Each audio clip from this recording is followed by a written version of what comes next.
With just 10 months for the Tamil Nadu Assembly elections to come, maintenance of law and order has become the center point of discussions related to the state politics. And joining us now for a conversation on this is the state DGP, Mr. Shankar Jiwal. Sir, thank you for talking to Times Now.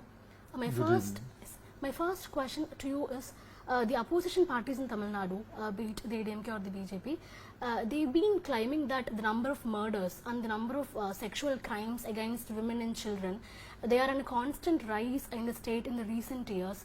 So what is your response to these allegations?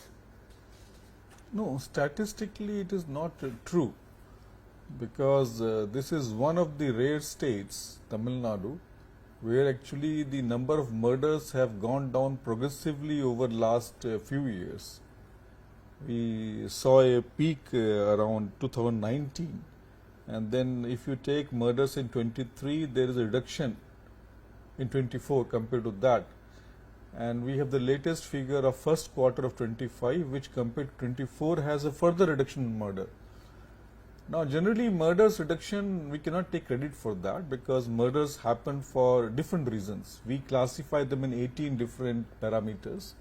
Our main focus is if murders are there with a premeditated motive, like among rowdies. If a rowdy kills another rowdy over area domination, if there is a communal motive to it, if there is a caste angle to it, then we are worried about that.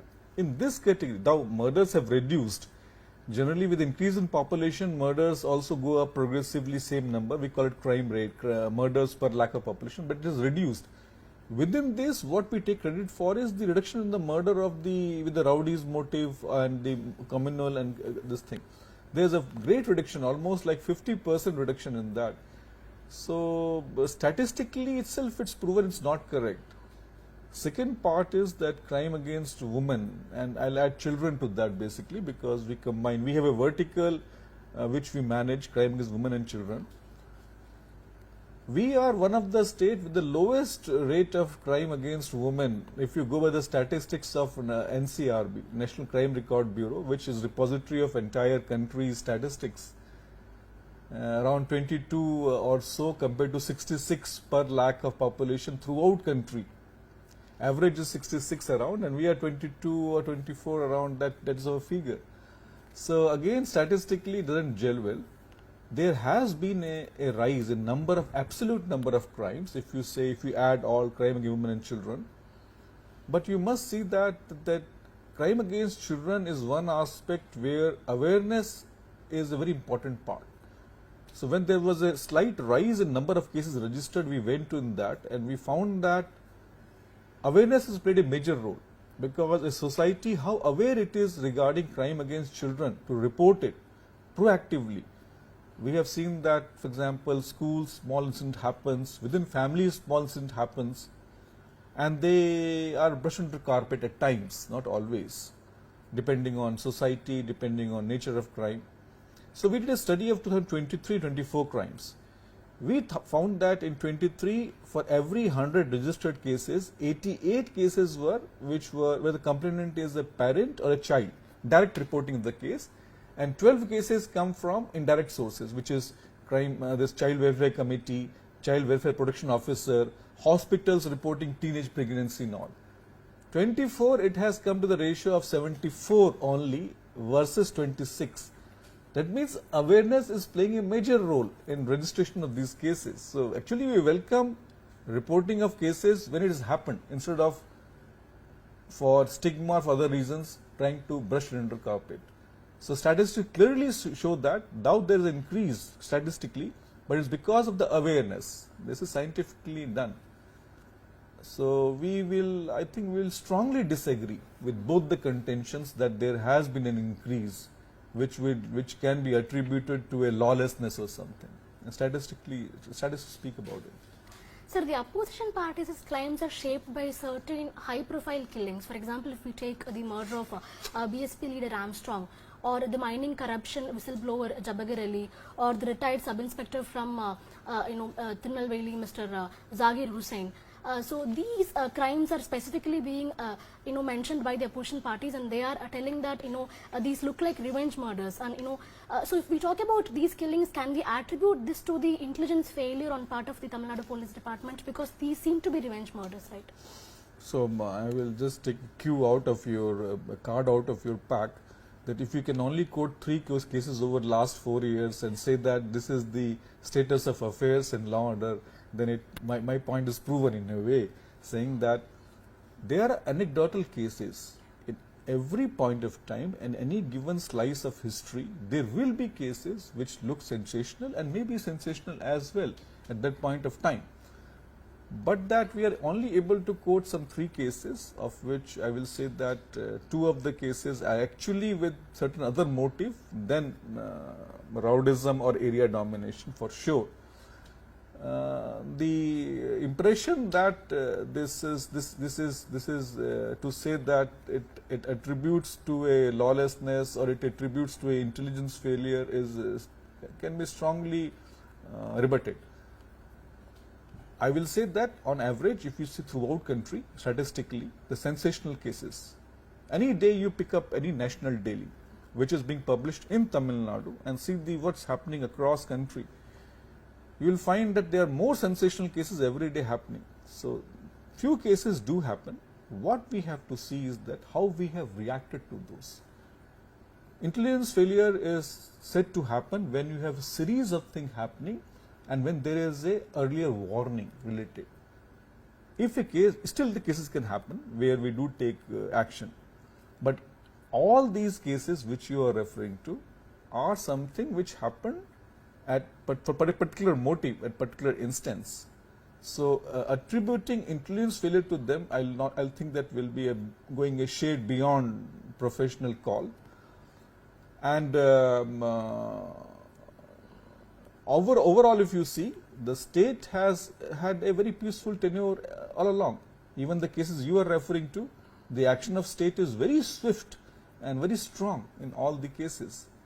Rather, some of the cases have, apart from these cases, there are few more cases actually which were shown as sensational over last few years. Some have already seen the light of the day with convictions and all actually.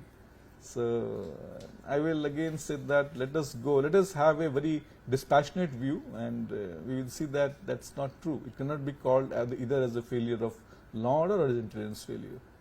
Sir, when it comes to crimes against children, we are seeing that some of these crimes, they're happening inside the school premises. Like for example, in Krishnagiri, we saw how 3 government school teachers, they were arrested for allegedly sexually assaulting a child, and Yes. the same kind of cases, they've been reported in Tirupur district in Chennai also. So what kind of preventive measures the police department is currently undertaking in collaboration with other departments? This question I think is very relevant, because the certain crimes, be it related to drugs, be it related to children, where the preventive action is very important, which basically means awareness part of it. The more awareness, telling people that what is a crime, like we are giving a lot of awareness on good touch, bad touch to small children and all that. The cases you are referring to, Krishnagiri and all, there were instances of an NSS camp being organized by a person who was not authorized to hold those camps, and then molestation of children. An SIT was formed immediately, headed by an Inspector General of Police rank officer. And we went not only to that school, we went to all the schools of the region to see if at any point of time any such camp was organized, which they have not reported. Organized but still crime not committed, organized and still something which has not come out. And extensive exercise was taken. All those cases, the accused, including those people who willy-nilly allowed such a thing, like in POCSO, it is very clear that if an offence is reported, or one person comes to know, even a school staff, and they don't tell police, it's an offence. So they have been booked for that, and all the cases have been charged sheet as on date. They are up for trial. So the preventive aspect which you spoke about is very, very important. We have joint hand with social welfare department, which is in general, but more important school education, because it takes care of elementary this thing. And also the first week of the starting of the school or college also, we are dedicating entire week on the aspects of sexual harassment of any sort, how to report, whom to report, how to go about. We have added the drugs part of it by opening anti-drug club and education to our students and younger generation on that. Apart from that, a big awareness campaign like Chennai City and AWL campaign is going on, where self-defense training etc. is on. We just now in this budget, current budget, 75 crore has been specially allotted for the safety of women and children in cities, and 3 cities plus 3 Chennai, Kavadi and Tambaram plus 3 other cities going to come up in that. We have also come up with the educational material, a lot of it into it. This year government has also allotted 2 crore to police department alone for awareness campaign and all that, which we are going to do by having a lot of conferences etc. and these aspects. But preventive action, basically this matter is totally revolving to the education. The cases which you spoke about, there was a spurt of these cases getting reported in schools and all, was only because of this awareness. Because if you see, the period of these offences were 1 year back, 6 months back, 8 months back, all getting reported together. So it looked like a lot of cases getting reported. We welcome it. We welcome the cases getting reported. But the period of offences is 1 year plus. So you just saw a spurt suddenly because everybody started speaking of it. Sir, talking about the Anna University sexual assault case, which made headlines across the country. So from that Anna University case to the recent Arakonam incident that has come to light, there are allegations of DMK functionaries being protected by cops. So what is your straight response to these accusations? So there is a conviction in this case already in Anna University. I don't understand how there can be protection also, there can be conviction in 5 months also. That's very paradoxical to start with. If there is a protection, there shouldn't be conviction. So in Anna University case, the accused has already been convicted and sentence is going to be announced on 2nd of the June. The Arakonam case is very, very straight cut and clear, where we have given 2 press releases very openly. Throughout the country, if you go around, I don't think the police department comes forth and give press releases for clarification and rebuttal. We have given 2 very clear press releases. What was the complaint like?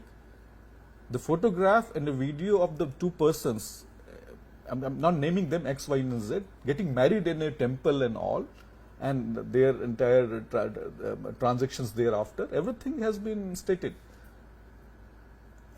Any population if you take, there will be some people who will belong to certain religion, certain sect, certain political party, etc. So as far as Tamil Nadu police is concerned, I think we have never even once come across so far in recent times where you can say that we have been partisan to anybody. I don't have statistics, but if you see, we would have arrested any party, any sect, anybody if they have come to criminal notice.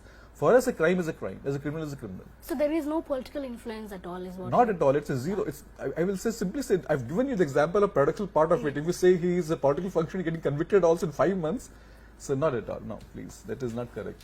And in the Arakonam case is still building up. In due course, you will see what comes of that. I don't think there is any substance to this iota also of this thing claim. That there is. Because some say there are some delays in registration of FIRs, and sometimes the investigation is a bit compromised. Is the allegations, and mostly it's political, but still the police department can respond to these accusations. No, if you go hair splitting, then we have to go into that particular aspect. But mostly no. Very clearly we can say, and if a particular case is spoken about, and we want to get details also. There are 100 of modes today. We have RTI, we have commissions, etc. I don't think Tamil Nadu police has been wanting in any of these instances so far. Sir, since 2021, at least 18 encounters have been reported in the state of Tamil Nadu. So human rights activists, they are raising concerns over these extrajudicial killings. So what is your response to these concerns raised by the human rights activists and some groups regarding extrajudicial killings? We are ourselves very, very sensitive about it. So I don't know how this word encounter came. I think it came from north somewhere, some state or something, the word encounter. If you see any of our records, we have never spoken as something called as encounter. In self-defense, police department does it. They have right as per the law in self-defense to use force, and the use force basically is minimum, but it is left to discretion of the officer concerned on the spot. There have been instances of fire being opened and some instances, but you see, if you note the number of cases where fire has been opened and person is not killed, there are more than 18. Then in Tamil Nadu, the instances where fire has been opened in self-defense and concerned person, other person not dead or not killed is 18. Because the fire has been opened at his knee or somewhere placed to incapacitate him. So that number, this ratio itself shows that Tamil Nadu police is not going after people to do anything what we call as extrajudicial killing. I strongly denounce these quotes or words as such. We are one of the state in police which is totally law-abiding. Our state human rights commission is very, very active in these aspects, and Tamil Nadu is one state where all the organizations which are leading and they are welcome in the protection and the espouse the cause of human rights have always been very active always. I must tell you that last 22, more than 22, almost 26 months now, we don't have a single custodial death which is recorded throughout country. Because if something happens in custody, now it is not, it's a judicial magistrate, judiciary which comes into and does the inquest and all. We don't have a single instance. This is after the Tuticorin. Tuticorin was much earlier. Yeah, much this earlier. Custody death is from last August of 2022. Yeah. It is there. So there have been instances of police opening fire in self-defense, but I don't call it encounter. I call it the self-defense and extrajudicial killing. Not at all. Because I just told you. But then in that case, what about all those cases where fire is opened and person is still alive? Because all those will definitely give a statement in the inquiry, no? So we do not have a single adverse inquiry report so far. Let us go by the rule of law instead of these allegations in general. Sir, though murders and sexual offences have been the talking point, the stiffest challenge that the Tamil Nadu police seems to be facing is in controlling the drug menace. So let me ask you very straightly, is the police department struggling to control the drug menace in the state? No, not at all. Why should we say that? See, where there are two aspects to drugs. Basic drugs, we are talking about the drugs which are banned, which are illegal under NDPS Act. That is very clear about it. Sometimes people confuse alcohol or tobacco, etc. So only drugs we are talking about. Now, the drugs, when their supply reduction aspect, demand reduction aspect, both have to go hand in hand in a society to control this menace. Supply reduction is by and large the police department. Demand reduction this is the first state in I think entire country which has opened a mission management unit in our home department for demand reduction alone. Funds have been allotted and a lot of efforts in going on. Like we have open anti-drug club in almost like each and every college and school. So supply reduction is the police part, will come to that. The success is judged by three factors.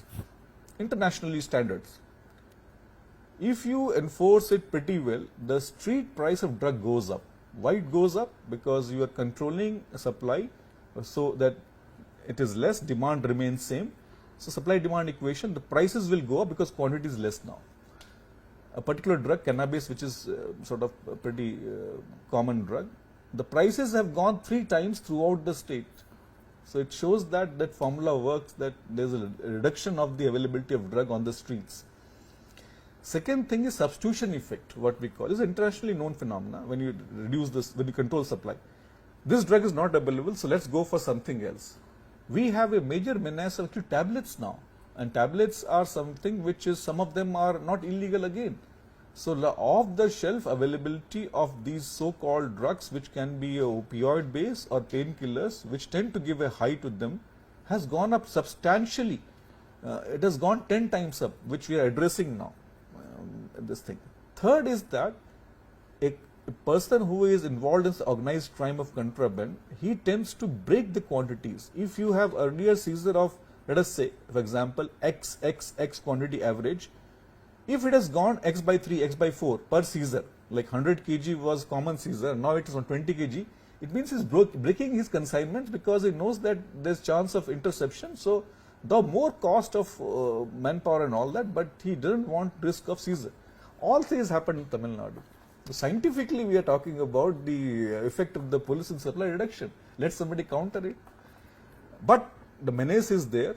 We don't want to be like other countries where this issue has become very, very bad, or some of the states in India also. So we are concentrating on supply reduction. No, demand reduction. If just supply reduction, if you see by these equations, they'll go for some other drug or something else. So demand reduction is a major aspect. This state, as I told you, has gone certain measures to go into, and I think we will be the first state in another 5 or 10 years which will be able to do a lot of demand reduction activity also to control this menace. So talking about the drug menace, we have to also address the huge tragedies. Like Tamil Nadu has seen two huge tragedies in the last few years, one in Viluppuram and one in Kallakurichi, and tens of people, they lost their lives in these incidents. So in both of these cases, was the police department not aware of the huge sales, or was there a compromise in the investigation? Because either ways, this seems to be an issue that the police department didn't focus on or failed to focus on. Yeah, it is like the deaths because of illicit liquor is a very painful thing, and it has happened in 2 instances in Tamil Nadu, as you said. So there have been some slackness at field. That's why how this methanol could be sold as a illegal alcohol. For that, disciplinary action has been initiated against the concerned subordinate staff and all that. What is most important, how did it happen? In both the cases, if you see, it was methanol which was brought in to be sold as ethanol. Now, ethanol basically is not available, so what happens, the rectified spirit, which is supposed to be not used for this type of consumption but for other purposes, can be sometime diverted and then made available as a cheap liquor to people.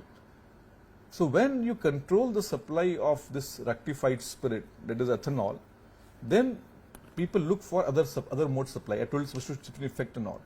And then in those cases, they have been looking, like in second case, I can tell you specifically because I was DGP that time when it happened in Kallakurichi. They have been trying to locate some source of a liquor because this ethanol was not available for almost a month or so, and then somehow they sourced something which looked like ethanol, but it was methanol basically. But that methanol should also be controlled. So what we have done for the first time in the state, we have brought regulations to check methanol also. Earlier, methanol only used to be controlled as a DL2 license. Now we have made, like for tobacco products, we have made joint groups of the district supply officers, provincial excise officers, PW officials, to go around and check all persons who deal with methanol. A large success has been achieved in this. Apart from this, we are going after the illicitly distilled liquor, if anywhere still it's available, and RS, rectified spirit, in a big way. So the effort of police are always on in this regard, and I am sure that with these efforts what we are taking, a new forum opened against methanol as such, continued this thing against rectified spirit and illicit distillation. Every weekend we are having SPs, DIG, IG rank officers going for these operations. And definitely I don't think we will see any other tragedy in near future. It is a very scientific way of doing it. We will be definitely seeing that the citizens of Tamil Nadu don't suffer any such tragedy anymore. Sir, what is your message to the public through this interview who are watching the interview right now? My thing is that please don't just give into the rumors part of it, like things are bad. Like generally it is being stated that law order is gone bad. So law order basically is two concepts: law, the efficacy of law, implementation of law. Order is public order, like how that everybody days this. So law, so generally how it happens, people say that a lot of cases are happening, this is happening, that is happening. Statistically, I told you how the situation is now. So everybody should know that. We must understand that the public order is said to be affected when man days are lost in a particular activity. I am not able to send my child to school because this transport strike is there, or there is a road roko that side, or there is a general band in the area, or there is a fear of something. Communication down. Internet is closed for 10 days because of this thing happening. I am not able to communicate. Communication lost hours. Essential services. Let us stop the milk because it is coming only once in 3 days because there is a lot of issues in the state happening. All these actually show the, when we call about man-day loss in any activity, be it entertainment. For example, let us say after 7 p.m. let's not go out. So you see footfall in Tamil Nadu in late evening hours is increasing with progressively year after year. So there's a tendency of telling people that in Tamil Nadu the law order is bad, crime is increasing. Statistically it's not true. Public order is at the best. No states clocks 9.6 growth, industries coming in, etc. if the situation would be so bad. So my message is that please believe in Tamil Nadu police and the governance, and if there is anything, because nothing is always perfect, if there is something, please bring to our notice. We are always here to set things right. I say that we must take pride in the governance and the police in Tamil Nadu compared to any other states as such. That's what I will not say message. I'd say that is what I feel, and I think that we should give a thought to this. Thank you, sir. Thank you for talking to us. Thank you. That is the DGP of Tamil Nadu, Mr. Shankar Jiwal, telling us that statistically the crime rate in Tamil Nadu is going down year after year, and especially talking about murders. The number of murders has gone down in the last 4 years, 1 year after the other is what he has to say. And he's also telling that a special focus is being given on creating awareness about, sexual offences, like how to reduce sexual offences. So let's wait and see how the situation pans out in the upcoming months and years. For the time being, this is Dharni Jayaprakash for Times Network from Chennai.